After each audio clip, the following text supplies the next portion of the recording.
avanzamos con ustedes. No, de eso me nosotros. Sí,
Bueno,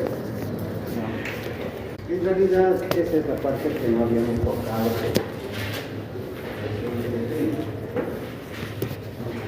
¿Qué pasa? Con el proceso continuo fiscal, ¿por qué no es tan eficaz como nosotros desearíamos que fuera? Si ustedes se han dado cuenta en la respuesta de sus preguntas de examen, que he percibido que ustedes tienen, como toda esta universidad, como todo el derecho, una obsesión por materia penal, ¿no? Incluso los términos que utilizan ustedes son casi todos de materia penal, culpable, imputado, pero no se dan cuenta que esa materia no es parte de lo que estamos estudiando. Si se toca es de pura casualidad, porque hay una especie de confusión en este momento entre cómo piensan los abogados de las administraciones públicas para resolver este problema cuando presenta el daño económico que nos han estado.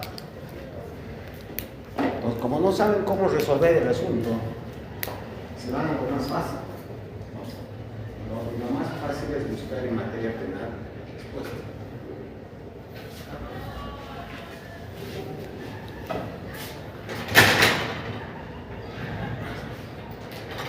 Entonces, lo más fácil es buscar la respuesta en materia penal. Entonces, buscan algunas disposiciones de la ley sancionadora Santa Cruz, protección pública, directamente hacen la denuncia y tramitan el proceso penal. Pero como ustedes también se habrán podido dar cuenta, eso no ha dado ningún resultado. ¿O ha dado algún resultado? Ninguno. En los casos que ustedes han examinado, es una pérdida de tiempo iniciar un proceso penal, porque, dicho sea de paso, la mayoría de los procesos ni siquiera han llegado a la fase de sentencia, no hay ninguna sentencia. Incluso están en la fase de medidas cautelares, ¿no es cierto? Ahorita. Si se ha ido a la cárcel, se ha ido preventivamente, o le han dado arresto domiciliario, en fin. Pero en realidad, el proceso penal como tal, creo que tal vez en algún caso de Chile se debió iniciar. A ver, ¿cómo se inicia un proceso penal? Ustedes que son tan penalistas. No, ¿cómo se inicia procesalmente? La citación.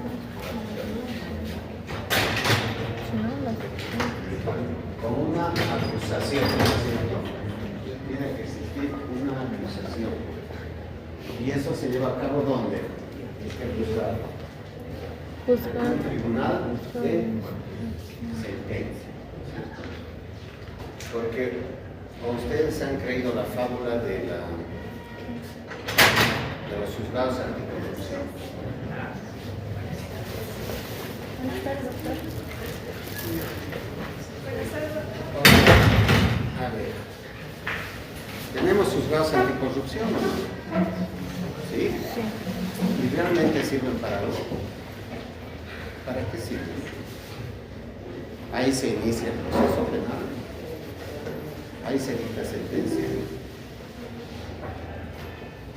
¿Qué opinan? No. Ese juzgado anticorrupción que tenemos es un juzgado cautelar. ¿Ya? Lo único que hace es aplicar una medida cautelar a la persona que ha sido imputada, ni siquiera acusada. Lo llevan ahí y el juez anticorrupción dirá si lo manda en detención preventiva, lo manda en arresto domiciliario, en fin, ¿no es cierto? Pero no va a dictar sentencia, ni va a conocer el proceso, ni va a recibir pruebas, no va a hacer nada. Entonces el nombre lo lleva como porque cualquiera se imaginaría que tenemos un juez anticorrupción para resolver los temas, porque no hay. Ese juez anticorrupción conoce asuntos de violencia intrafamiliar y está mezclado con otra materia que es violencia. Por supuesto que eso demuestra la falta de especialidad con la que se está manejando la justicia. ¿Cómo se va a mezclar violencia intrafamiliar con corrupción? En fin. Y de otro lado, estos tribunales de sentencia son los que conocen todos los asuntos de materia penal. O sea, no solo los de corrupción.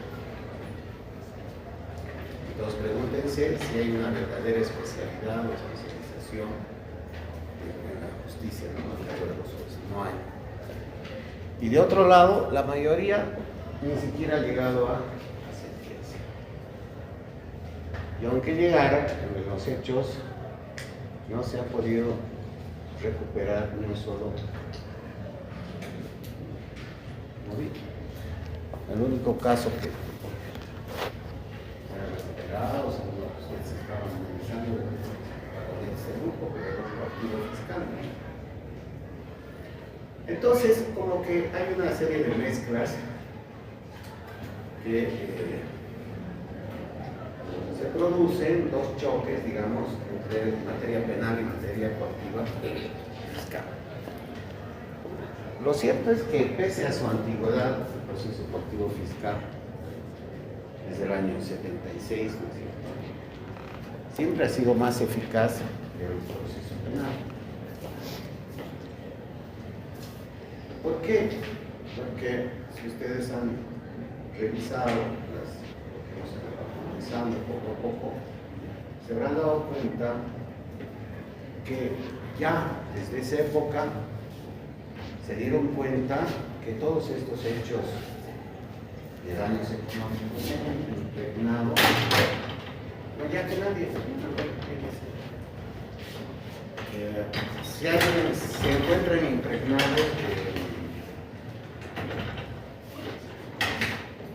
de hechos delictivos. Porque por esa razón ha causado, digamos, preocupación, lo menos que podríamos decir, es que, digamos, que se lo debilite al extremo. Se lo ha debilitado innecesariamente, pese a que el proceso como tal permitía la recuperación del dinero del Estado. Y hemos tratado de identificar algunos factores por los cuales podemos creer que eso es cierto, se produjo esa debilidad. Por un lado, por parte de quienes inician estas acciones coactivas, que aplican las medidas cautelares con mucha demora. Mucha. A ver, ¿cuáles son las etapas del control fiscal? La auditoría preliminar, luego viene la auditoría complementaria, luego viene el auto de admisión de demanda, luego viene la sentencia. Perfecto. Pero entre la auditoría preliminar y la sentencia fácilmente pasan 10 años. Fácilmente pasan 10 años. Es decir, es el momento, o antes, digamos, en el auto de admisión de demanda, que el juez recién va a aplicar las medidas cautelares. Una medida cautelar, como ustedes saben, tiene por objeto o finalidad resguardar los intereses, en este caso del Estado. No importa cuánto demore, si se aplican las medidas cautelares con la debida oportunidad, el Estado va a recuperar siempre su dinero. Sí. Pero ¿qué ocurre en la práctica? Que lo hace el juez a tiempo de admitir la demanda. Como les digo, ya pasaron muchos años desde que la persona, con el informe preliminar, se anunció de la existencia de esta auditoría gubernamental en su contra. Pues una persona que ya sabe que tiene una auditoría gubernamental en su contra, obviamente va a tratar de poner sus bienes a nombre de otra persona con el afán de resguardar sus bienes, ¿no? Para evitar que se los remiten. A ver, ¿qué medidas cautelares ustedes conocen? En el coactivo fiscal no se llaman cautelares, se llaman precautorias, pero es lo mismo. Digamos, congelamiento de cuentas. Se ordena a todos los bancos, a la superintendencia de bancos, que ordene a todas las entidades bancarias, a todas las cooperativas, en fin, todas las entidades financieras que congelen los recursos financieros de las personas que están involucradas en este caso. Doctor, ¿cómo se llamaban estas medidas en materia de coactivo fiscal? Precautorias, sí. Si mal no recuerdo, es en el artículo 11 del coactivo fiscal. Si quieren pueden leer. Ya. El artículo 11. Pues bien, ¿cuáles son? Por ejemplo, congelamiento de cuentas bancarias. Para algunos de ustedes está ahí, realmente es lo más molestoso, pero no le congela la cuenta. No puede sacar el dinero que tiene, no puede utilizarlo. Entonces realmente es un problema. Arraigos. Anotaciones preventivas. Bienes. Por consiguiente, no interesa que tarde, si ya se hace la medida cautelar y agarran, digamos, o anotan preventivamente una casa que supera el valor, con eso no importa que demore el proceso, que tarde o temprano se va a tratar.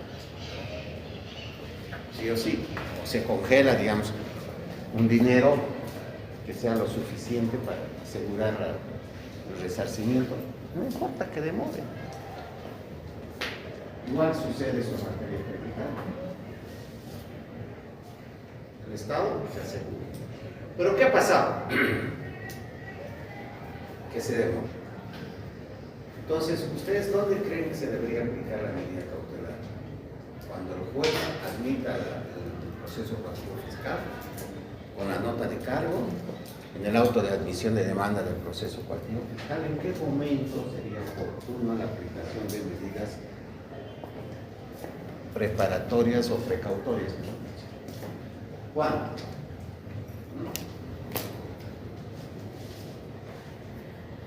¿O está bien que sea el momento que el juez admita la demanda? ¿Qué creen? No, ¿verdad? Porque ya años. Entonces, lo lógico sería que fuera en el momento que se elabora el informe de la auditoría preliminar, ya en ese momento podría aplicarse de manera mucho más eficaz, favorable en el Estado, las medidas cautelares. Podría pedirle al juez directamente que con la racionalidad del caso, ¿no es cierto?, se apliquen las medidas cautelares. Es decir, las medidas cautelares tienen que aplicárselas de manera racional. ¿Qué significa eso? Que si el daño económico es de 100.000 dólares, por decir algo, no se puede aplicar una por 200.000. No, no se puede perjudicar. En realidad tiene que ser proporcional al monto que prevé la auditoría. ¿Captaron la idea?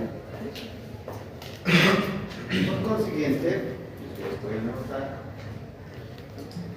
advertimos, pueden decir, que en la práctica las medidas cautelares se las aplican de manera inoportuna, porque pasaron muchos años. Siempre que ustedes den una respuesta, justifiquen el por qué. ¿Por qué sería inoportuno? No podrían responder. ¿Por qué? ¿Por qué es inoportuno?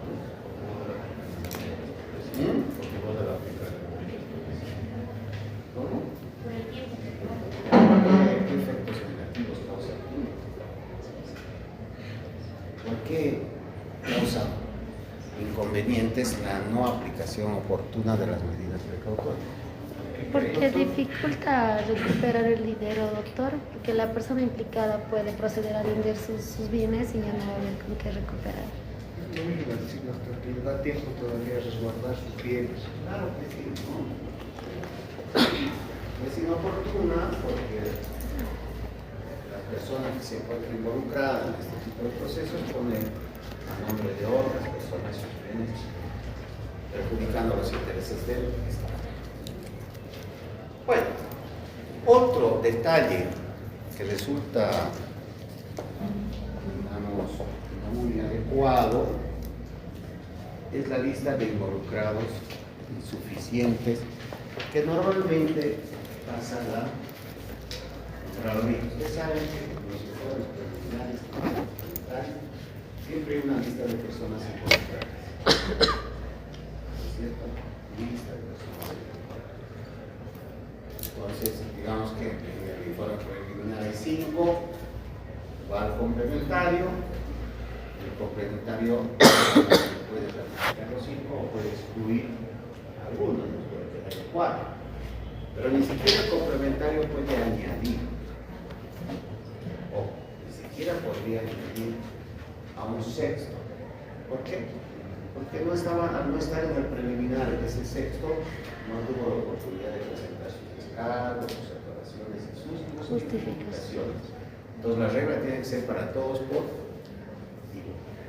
Y esa persona, al no haber participado, en haber podido ejercitar a plenitud su derecho a la defensa, se podría sentir agraviada. Lo lógico sería que el complementario también anule el preliminar y se vuelva a ampliar para un sexto. Bien.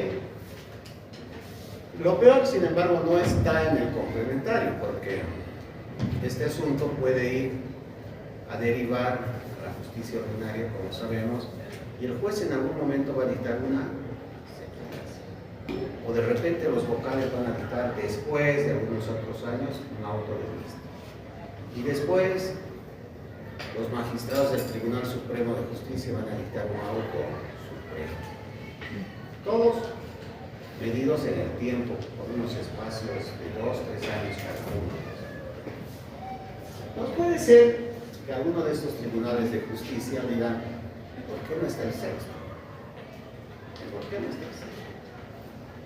En mi criterio, el sexto es el verdadero causante de esta responsabilidad civil. ¿Qué puede hacer?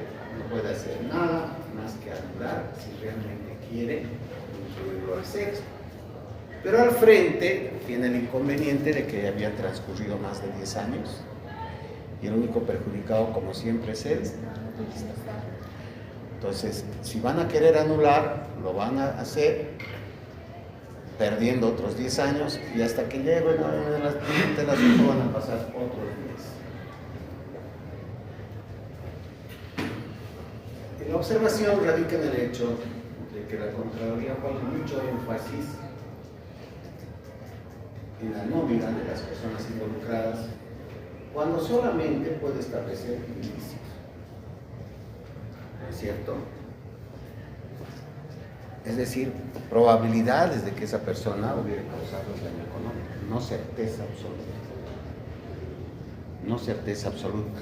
Entonces uno se pregunta y dice, ¿por qué la Contraloría, en lugar de incluir estas solo 5, no incluye a 2 más, digamos, para darle la posibilidad pues, de que pueda tener, digamos, un análisis valorativo mucho más amplio y no caer en la necesidad de anular? Porque el juez llega un momento y va a decir de estas 5, la cuarta se queda, el tercero se va, permanece el primero, juega como nosotros vamos a ver a las margaritas, ¿no es cierto? Algo así.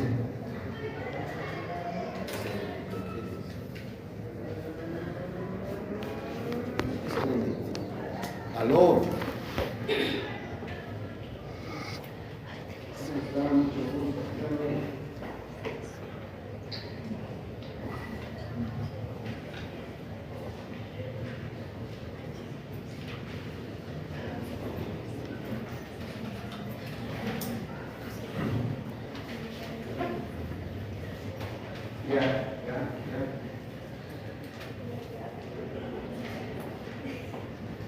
Vamos a ver el tipo de cambio.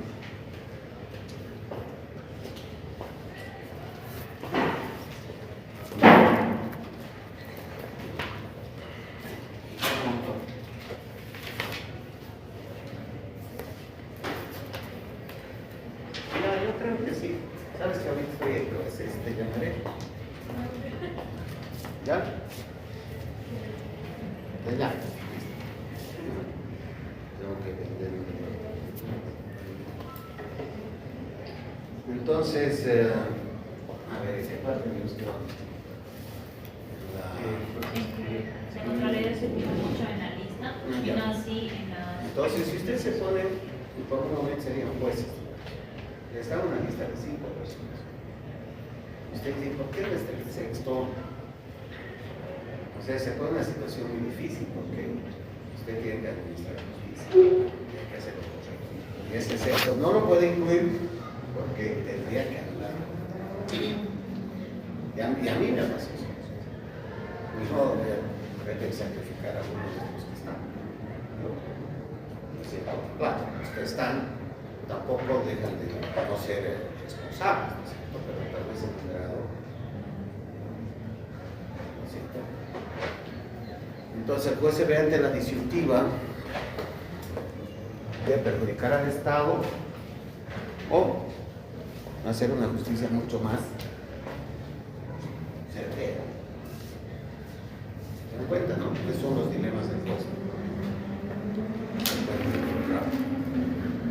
Bueno, entonces, si esta lista de involucrados no fuera tan rígida, digamos, ¿cierto? Tan matemáticamente exacta como hace la Contraloría, porque la Contraloría hace excelente en sus trabajos. Sería más flexible para el juez, ¿no? Entonces le daría más posibilidades al juez de ser más justo, más correcto y al mismo tiempo favorecer los intereses del Estado. ¿Sí o no? Bueno, entonces ese es el segundo eslabón, digamos, del problema. Primero, ausencia de medidas cautelares previamente aplicadas, lista de involucrados, o sea, muy pocos. Derogatoria de la ley. Aquí entramos al ámbito penal. Si ustedes se fijan, a premio corporal y a rayo. ¿Qué quiere decir? Que ya desde el año 76, figúrense ustedes, creo que ni siquiera nacieron ustedes en aquella época, no nacieron, ¿no? Ni siquiera como burbujas, nada, cero. Bueno, está bien. Desde el año 76 ya se dieron cuenta que el asunto partido fiscal tenía ingredientes de tipo penal. Ya se dieron cuenta, no es necesario ser un sabio. ¿Por qué razón? Porque si ustedes examinan el artículo 77 que nos lleva de la ley del sistema de control fiscal, ¿no es cierto que hay hasta el inciso J, H?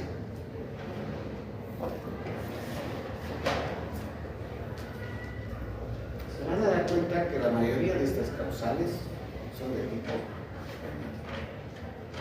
Yo les digo apropiación arbitraria de los recursos financieros del Estado. Estoy hablando de delitos. ¿Sí o no? A ver, utilicen un poco su análisis, su raciocinio. Yo digo apropiación arbitraria de los recursos patrimoniales o bienes del Estado. Estoy diciendo, por ejemplo, que usted se ha llevado a su casa, digamos, una vagoneta de universidad, aprovechando un descuido, lo que sea. No será un delito, ¿no? Y si ustedes ven, además que es la definición clásica de lo que es corrupción pública, ¿no es cierto? Apropiación arbitraria de los recursos patrimoniales del Estado. Eso. Y si decimos disposición arbitraria de los recursos del Estado, también. Si hablamos de defraudación de fondos públicos, entonces, fíjense cómo todo enlaza, incluso aún con ciertas disposiciones legales actuales. Pero la ley Marcelo Quiroga Santa Cruz, ¿de qué año es la ley Marcelo Quiroga Santa Cruz? A ver, busquen.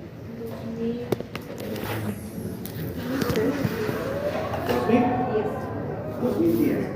Figúrense, del año 2000 al 76, ¿cuántos años han? 16, 96, 30 y tantos años, y guardan relación. Pero, ¿qué es lo que pasa? Que nadie ha pensado cómo enlazar lo operativo fiscal con lo penal. Nadie ha pensado cómo enlazar, pese a tener la certeza de que ese tipo de apropiaciones, de que ese tipo de disposiciones, de que ese tipo de defraudaciones son delitos. Pero no se han puesto a pensar en una ley que articule tanto lo operativo fiscal como lo penal, que sería lo deseable. Porque ustedes se han dado cuenta en materia de operativo fiscal, el juez huye de lo penal.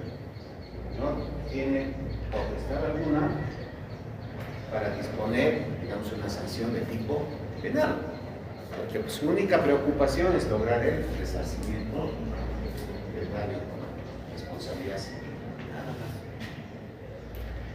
Hay muchas contradicciones de este tipo. Lo propio del arraigo. Antes existía el arraigo. Entonces han dejado sin efecto el premio. ¿Quién ha dejado? A ver. Nada menos que el Tribunal Constitucional. Se puede imaginar semejante, no sé qué término emplear. Bueno, ya que todo el mundo protesta contra el Tribunal Constitucional, créanme que no es solo desde hoy, es desde siempre. Y pese a que en aquella época estaban ilustres personalidades en el Tribunal Constitucional. Pero ¿cómo no se van a dar cuenta ellos que desarmando todo el arraigo y el apremio corporal, el Estado se sentía perjudicado? Porque ya les conté cómo era la historia antes, cuando había una unidad coactiva fiscal dentro de la Contraloría.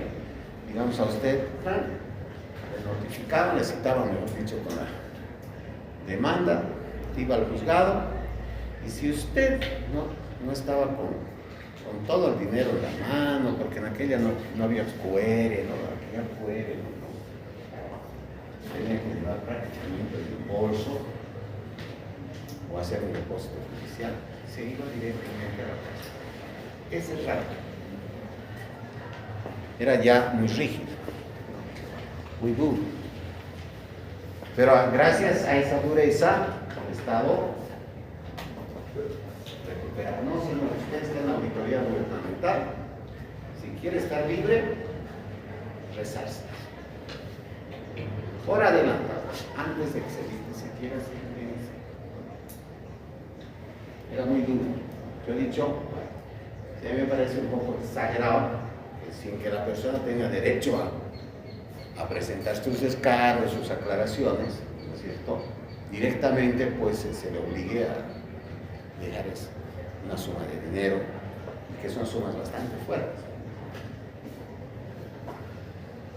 Cuando lo lógico sería que tal vez eso pueda aplicarse cuando la sentencia ya esté ejecutoriada, ¿no? Entonces ahí ya sabríamos si realmente lo que dice la auditoría es cierto. ¿Sí? ¿Están prestando atención? Bueno. Entonces, esa disposición del Tribunal Constitucional que dejó sin efecto tanto la previa como el arraigo ha sido catastrófica, totalmente desatinada, pero más desatinada como siempre la actitud de la actuación de nuestra Asamblea Legislativa, que se llama Poder Legislativo, ¿no? Porque contra una metida de pata del Tribunal Constitucional, que es lo que nos tiene un poco acostumbrado, es lo único que se puede hacer. Dictar otra ley. Porque no es cierto que el Tribunal Constitucional maneja una especie de borrador. Este artículo no me gusta, no se preocupe, ya no está. No me gusta este párrafo, no se preocupe, tampoco está. No me gusta esto, los políticos maniobran, tiene un borrador. Pero para resolver ese problema, nuevamente el legislativo tendría que dictar otra ley que se eligiera. En este caso, debería pensarse ya hace mucho tiempo atrás, como ya se dispuso además, que se redacte un nuevo proceso logístico, pero con algunas características distintas. Por ejemplo, que la auditoría gubernamental que se lleve a cabo estarán tomando apuntes después de haber pasado. Si es que ahora, como ustedes saben, se limita a establecer simplemente indicios de responsabilidad. Sí. Lo lógico sería que la Contraloría, conociendo asuntos directamente de corrupción pública, pudiese ya no determinar indicios, sino determinar la responsabilidad directa. Determinar la responsabilidad civil y determinar la existencia de indicios de responsabilidad penal. Las dos cosas. Entonces, de esa manera trataría lo civil con lo penal. Y podría dictar una sentencia doble en ese sentido, ¿no? Por otro lado, para tratar de rematar los bienes de la persona, pero al mismo tiempo puede sancionarla si es el caso de años de presidio. ¿Cierto? Entonces se hacen las dos cosas de manera simultánea. Eso sería lo lógico, sería lo más conveniente. Y eso, créanme, ante el legislativo se les ha hecho llegar reiteradas veces ese tipo de ideas, pero no marcha. Por eso tenemos que seguir aplicando disposiciones, figúrense, del año 1976 hasta la fecha. ¿Alguna duda sobre este cuadro? ¿No? ¿Ninguna? Vale, hacemos. De esto, sí. Digo que se tenían que hacer una serie de procesos, ¿no? Pero solamente menciona uno, que era que la Contraloría determina directamente lo que es la responsabilidad civil y los servicios de responsabilidad penal. Solamente Sería eso, algo más. Fíjense, hay tantas cosas que están mal en este país. Si algo yo desearía que ustedes tengan siempre un sentido crítico como abogados, ¿no? No sean los clásicos abogados que dicen la ley dice eso y se arrodillan. No, señores, la ley es buena y es mala. Y cuando es mala hay que cambiarla. ¿No es cierto? Ahora, se inserta a ese tipo de reformas la necesidad de crear una Procuraduría Anticorrupción. Si ustedes chequean lo que sucede en el Perú, simplemente tienen internet a la mano y ven la Procuraduría Anticorrupción del Perú, ha recuperado cualquier cantidad de dinero para su país, incluso en el exterior, porque la mayoría de la gente no dice, ¿para qué voy a poner el dinero aquí en Bolivia? Tomando al exterior, ¿no es cierto?, a las Islas Caimán, etc. No, pues es que los peruanos se van hasta allá y consiguen traerse dinero. Mientras nosotros en la Procuraduría, ¿qué hacemos? Nada. En mi práctica, lo único que hacían los procuradores era sentarse con ustedes en la silla y estar viendo qué cosa sabe la audiencia. Nada más. No hay una Procuraduría Anticorrupción, como sucede en casi todos los países, donde incluso hay procuradurías sobre lavado de dinero especializadas, cada una especializada en sus. Entonces, ¿por qué? Porque los procuradores son los abogados del Estado, ¿no es cierto? Son los que representan el Estado y son los que deberían preocuparse por tener procesos que nos lleven a ese fin, ¿no? Esto se complementa con la existencia de una Procuraduría Anticorrupción. A ver, si la Procuraduría no fuera tan, no sé qué término emplear, tan ingenua, digamos, en el mejor de los casos, ¿sabe qué pasa en el juzgado? Yo digo que para que se maten de risa. El juez anticorrupción sabe qué hace. Una vez que termina dicta sentencia en materia de proceso coactivo fiscal, declara ejecutoriada la sentencia y ¿saben qué hacen? Lo manda a archivos, el proceso. Todos esos procesos que están ejecutoriados en materia coactiva fiscal se van a archivos. Cuando recién deberían pasar la fase coactiva fiscal, porque como hemos dicho varias veces, la primera es contencioso fiscal. Entonces ahí debería empezar el remate y todo eso. Justo en el mejor momento se ordena el archivo de obrados. ¿Qué hace la Procuraduría? Nada. ¿Acaso con la sentencia ejecutoriada se logra recuperar algún dinero para el Estado? Y sin embargo lo mandan en archivo. Yo no sé si es ignorancia o es simplemente una desidia llevada a extremo. Bien, con esto de la venta fraudulenta, también creo que ustedes habían quedado algo así, no sé si confundidos. Ok. Venta fraudulenta, como hemos dicho, es una actuación evidentemente dolosa de la persona que está involucrada en estas auditorías gubernamentales por supuestos daños económicos causados al Estado. Entonces estas personas, viéndose en una situación de aparente peligro para sus intereses, lo que hacen es simular ventas, ¿no? Simular contratos de compra-venta y aparentemente dar lugar a entender que él ya no es dueño de esa casa, que ya no es dueño de ese vehículo, que no es dueño de nada, que prácticamente anda viviendo de la caridad. Para eso aparecen terceros, ¿no? Los terceros interesados, que pueden ser personas de buena fe o personas de mala fe, ¿cierto? Será, digamos, de buena fe, aunque no quieran reconocerlo, los que por amistad, por cariño, por afecto, por parentesco,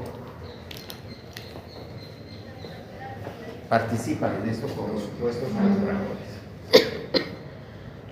Por favor, hazme este favor. Eres mi amiga, o mi amigo, eres mi pariente, eres mi hijo, eres mi sobrino, eres lo que sea, eres mi ahijado. Y si usted cae en esa trampa de bondad, estaría actuando como un cómplice. Hablaba de complicidad por el delito. O a veces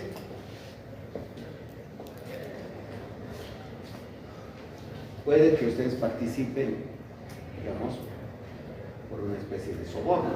No se preocupe, voy a reconocer, le voy a dar $10,000. Usted, sin un reserva, incluso puede ir a vivir a mi casa, no es gratis, un año mientras pasan las dificultades, después me lo devuelve el inmueble. Entonces, ¿qué quiere usted? Tiene $10,000 y encima va a vivir gratis en una mansión. Adelante. Entonces, esas son las terceras personas que actúan dolosa. Pero puede que exista también una persona que actúe culposa, un comprador de buena fe. La casa vale 100,000 y yo se la doy en 60,000. Entonces dice, sí, porque la arreglo, le doy unos toques y la vendo en 80,000 y me gano en 2 meses $20,000 como si nada. Y todo legal. Perfecto. Entonces así. Ahora, por supuesto que aquí, y esta es la parte que quiero que ustedes afinen su puntería, ¿no? ¿Qué dice la ley al respecto sobre la venta fraudulenta? Creo que será 6, 7, no, que es la ley de procedimiento colectivo fiscal. 6 meses antes del último A, que ya la persona no podría vender. ¿Cuál será el último acto administrativo aquí? ¿Cuál es? Hemos estado hablando de la auditoría preliminar, hemos estado de la auditoría complementaria, ¿no es cierto? ¿Cuál es la más antigua? La preliminar, porque después recibir la preliminar. Entonces la ley dice 6 meses antes de la auditoría preliminar. ¿Ya? Si es de noviembre, entonces octubre, septiembre, no sé qué mes será, que sea abril, por decir algo. Entonces, ¿por qué? Porque la Contraloría hace tan revuelo, todo el mundo se entera que están haciendo auditorías contra uno, contra el otro. Es igual que en la policía, ¿no? Ustedes cuando digo de Lugasa, no, en este momento estamos conociendo el asunto del señor Cosillo. O sea, todo el mundo se entera de quién son investigados. No hay ningún grado de reserva, digamos. Por eso dice 6 meses antes. Pero eso no quiere decir que sea una regla, digamos, así, de cumplimiento obligatorio.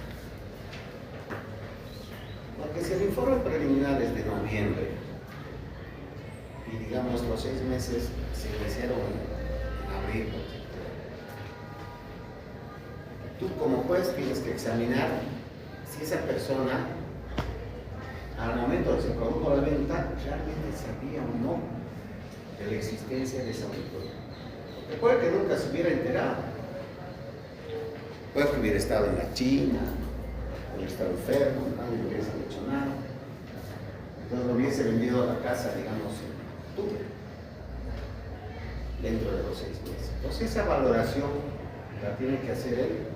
Pues no se olviden que es una valoración sumamente importante, porque de ella depende la nulidad de la transferencia. ¿Sí? La nulidad. Por consiguiente, eso se lo deja a criterio del juez. Pero si digamos la casa la vendieron en diciembre o en noviembre, ¿qué quiere decir eso? Que ya fue notificado con informe preliminar, sabía. entonces ya no está en condiciones de averiguarse nada, sino de que él por mandato de la ley ya no podía vender eso. Lo hizo, digamos, de mala fe. Y el comprador ingenuo probablemente lo hizo de buena fe. Entonces, como ven ustedes, estamos aquí ante una situación bien definida. ¿Qué hacemos con el que ha comprado de buena fe la casa? ¿Qué hacemos con el que ha ayudado a comprar una casa de mala fe? ¿A quién? ¿Quién le va a denunciar? Nunca me no, pero está bien, o sea, a ver, ¿qué harían ustedes con el comprador de buena fe? No, la casa es espectacular, ya pagó, y tú estás arreglando la casa para vender, o de repente vas a darse y le dicen, no, señor, la casa del Estado. No. ¿Qué harían ustedes? Si fuera la justicia. Bueno, lo único que hace el juez es aclarar a los fines consiguientes que esta persona ha comprado el inmueble de buena fe, que se ha comprobado que ha sido un comprador de buena fe. ¿Para qué? Para conseguir que esta persona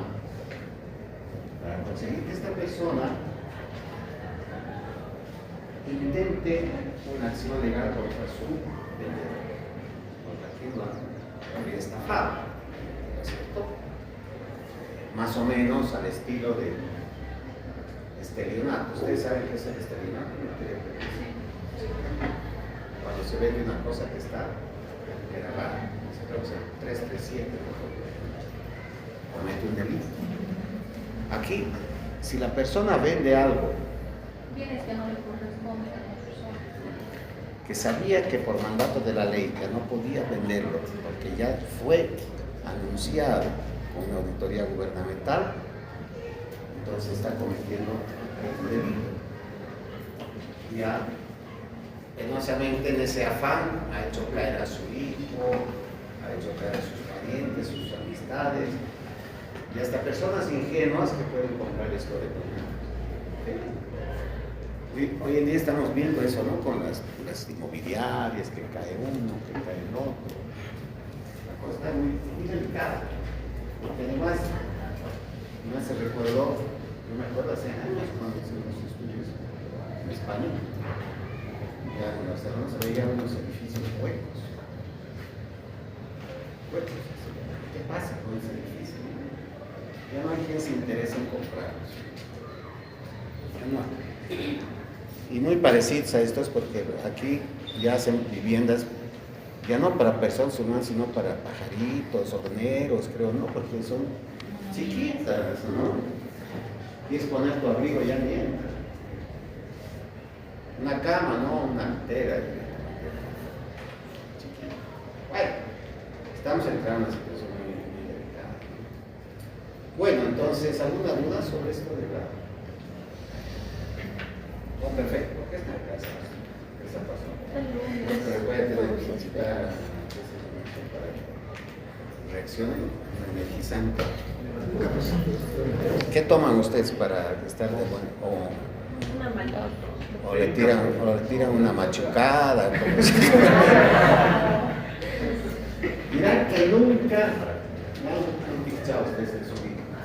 ¿Quién puede mentir que nunca en su vida? Ni siquiera para estudiar. ¿Nunca? No digo la machucada, pero puede ser la coca, como coca. Nunca. ¿Y mate? Prima.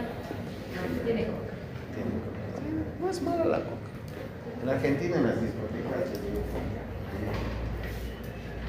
se salta en las discos.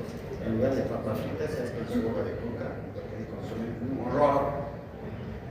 Un horror. Chicas bonitas, ¿verdad?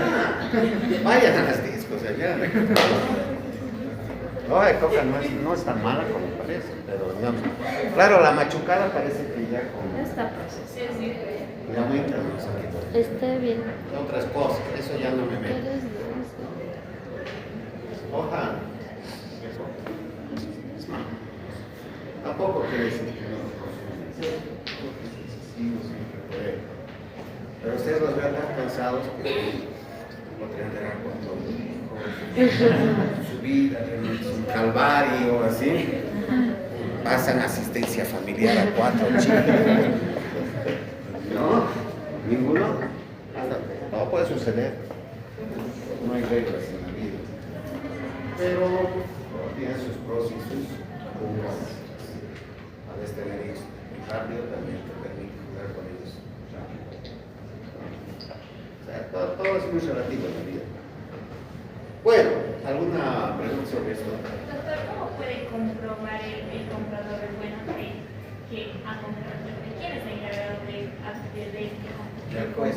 El juez. El juez en materia cotidiana. La persona que compró. Claro, la persona, si usted es la compradora, si ella ya vendido un inmueble que ella sabía perfectamente que no podía venderle porque ya le notificaron cuando le fue a la auditoría, entonces usted lo único que va a decir ante una persona, que es el juez, yo he comprado de buena fe. Yo nunca me enteré que esta señora estaba implicada en el problema que está.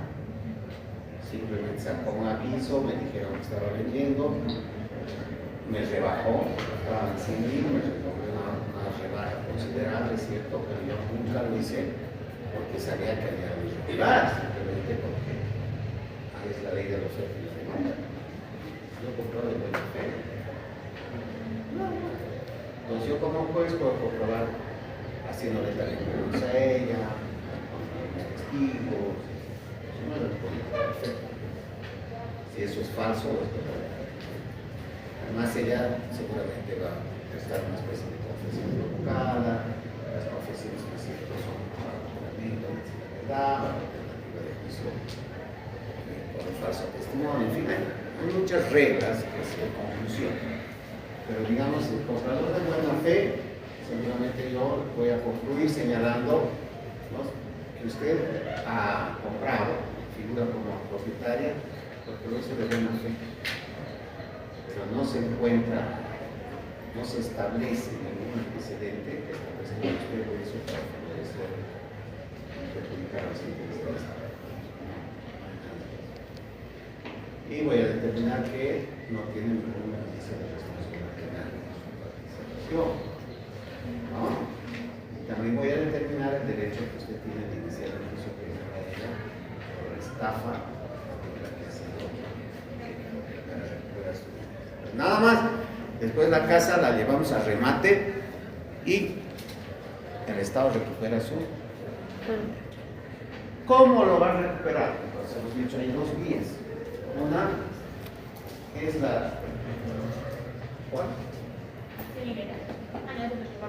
No, las acciones legales. ¿Cuáles son las acciones legales que nos va a permitir declarar la nulidad de la venta? ¿Cuáles son?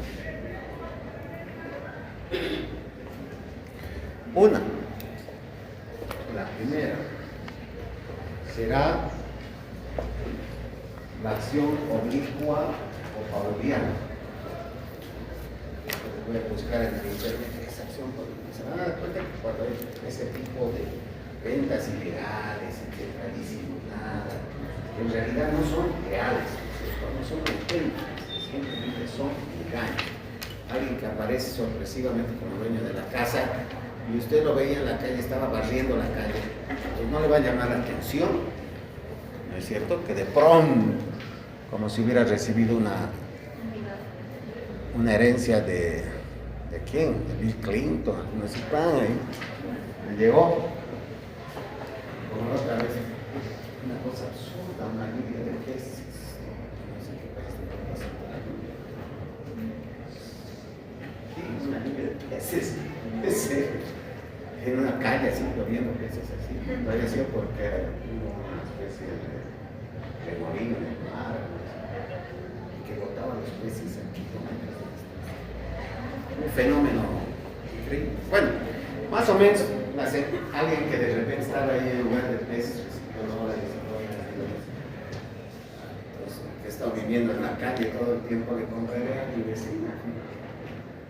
De la vereda se pasa a la casa. Bueno, pero es difícil. Ahora, ¿cómo se logra determinar la acción pauliana pública? ¿Cierto? Es un proceso ordinario en materia civil que dura aproximadamente 10 años. Eso es muy perjudicial para los intereses del Estado. Que mediante pruebas se trata de demostrar que esa venta es ficticia, no es real. O sea, esperar una sentencia, la apelación a la sentencia, puede haber casación de nulidades, hay mucha demora en el tiempo. Otra es un incidente de nulidad que el juez puede abrir en estado de ejecución de sentencia. El juez coactivo. ¿Ya? ¿Qué hace entonces? Abre un incidente de 10 días hábiles, digamos. ¿Quiénes están inmersos en ese incidente? Las dos partes, por supuesto, pero también y fundamentalmente el supuesto dueño del. Va a tener que acompañar todos sus documentos, etc. Con esa regla que estamos viendo, ¿cuándo fue noticiada esta persona con el informe preliminar? Ya el juez puede basar su estrategia para definir si esa compraventa fue legal, ilegal o ilegal, o si por consiguiente es nula de pleno derecho. Pero si es nula de pleno derecho, lo que va a acontecer es que va a ordenar que registros de derechos reales se borren ese registro de propiedad del falso dueño. Pues todo vuelve al ciclo anterior y aparece nomás como dueño activado, que se le remata ese. ¿Entendieron? Esa es la figura del incidente de nulidad. Ahora pregunten si se atreven a hacer. No se atreven nunca. Yo me atreví una vez por hacerlo. Amparos constitucionales, que derecho a la propiedad. Bueno, en fin, pero les digo las dos vías que existen en este momento. Si yo soy un juez tranquilito, mejor no me meto, les digo, es un incidente nomás, que es una acción oblicua pauliana. Así vivo tranquilo, ¿no es cierto? Nadie me va a molestar con pagos, soy un juez de los que tienen que ser, ¿no? Bueno, ¿preguntas? No, ¿y eso? Listo. Entonces, la próxima no se vuelve.